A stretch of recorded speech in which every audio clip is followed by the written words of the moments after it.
Hello, welcome to this seasonal reading video where I share with you the Scottish books that I'm reading this season. I was originally going to make this a summer reads video, however it's quite late in the season, so I'm going to share with you more transitional summer into autumn books. I hope that you enjoy.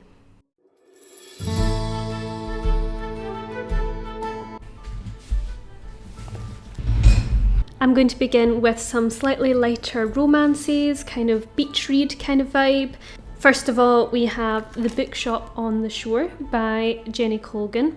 She is a writer based in Scotland. She writes a lot of books based around Scotland and other parts of the UK. They always have very cosy settings. This one in particular is based on the shores of Loch Ness. There is a grand estate house, a cosy bookshop van, a farm, romance. It has everything really. I will say that even though it's quite an easy read, it's not fluffy. There are great characters, great character development, lovely relationships that develop, and altogether a very wholesome read. Similar to that, we have Sunrise by the Sea, also by Jenny Colgan. I hadn't realised this is actually based in Cornwall, so it still counts as Celtic, but very much not Scottish, very much set more in southern England, depending on whether or not you think of Cornwall as being England or not. This one I really enjoyed and came at just the right time for me because the main character is grieving the death of her grandfather.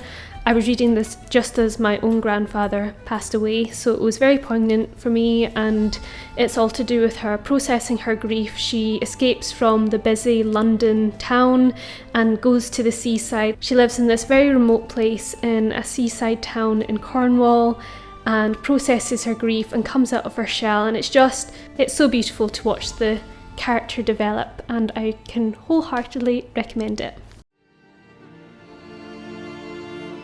Transitioning from romance into historical fiction, we have Waverley by Sir Walter Scott.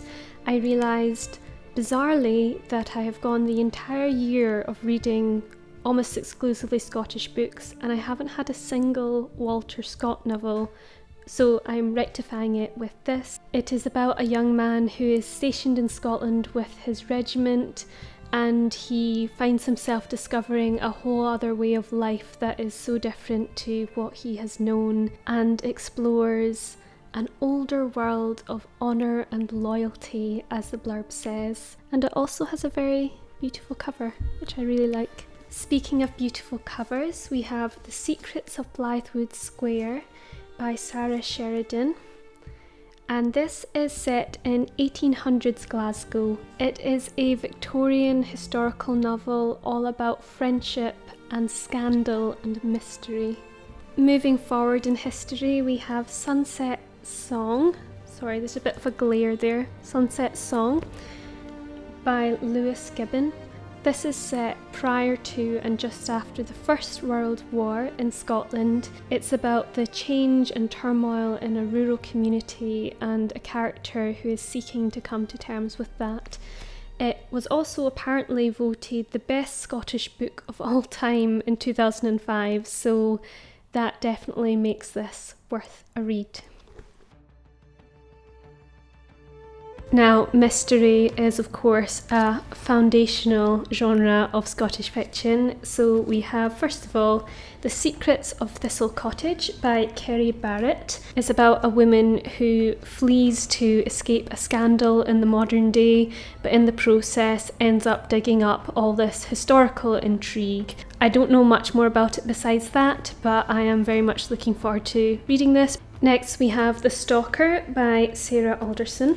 The first paragraph was really what made me pick this book up, and I'm just going to read it to you because it's very beautifully written. The island is invisible. Dark clouds hang like waterlogged blankets over the loch. I can't tell where the horizon ends and the sky begins. I shiver, wrapping my arms around myself to keep out the chill, damp air. I hoped it would be sunny. It's August after all, but I suppose it is Scotland, and the weather, damp and miserable as it is, seems fitting, as if I've conjured it from the inside of my head.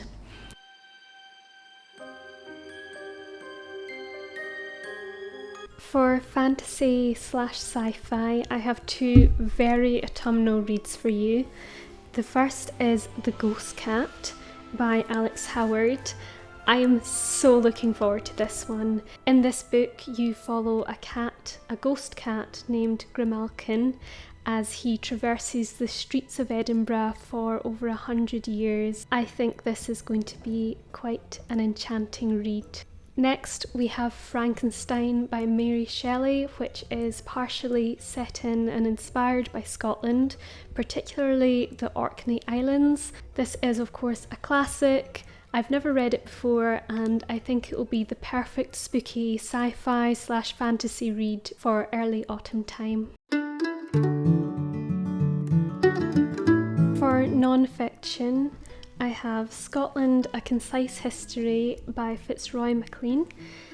This is essentially a cover-to-cover summarised story of Scotland. The main reason I picked this up is because there are lots of references in Scottish history that I realised that I did not know exactly what they were. So when people talked about the Battle of Bannockburn or about the Jacobite uprising, or even William Wallace, though I've had some idea of these stories, I never learnt them in history at school, and Braveheart is not historically accurate. I just wanted to dive in and really get a clear idea of Scotland's history and how different events have connected to make Scotland what it is today. Next, we have Island of Dreams by Dan Boothby.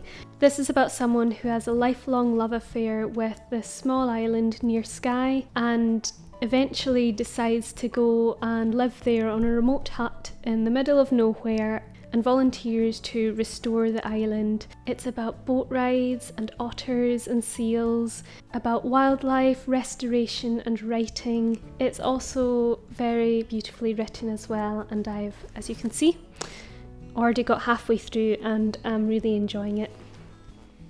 Finally, we have Callum's Road. This, I think, is going to be a very special read. It's written by a journalist and it's a true story. It's about a man who lives on a remote Scottish island and watches the community decline as urbanisation is on the rise and people move away, until eventually he is the last man standing. The infrastructure is really lacking on the island, so he spends 50 years building a road to help with access on the island. It really speaks to a character of tenacity and perseverance. I'm really interested in the idea of a life's work, and I think this is going to be a beautiful demonstration of that. Thank you so much for watching. My name is Kat. If we haven't met before, do be sure to like the video and subscribe if you haven't already for future calming Scottish content. And let me know in the comments down below what you're reading this season. But until next time, it was lovely to have you here.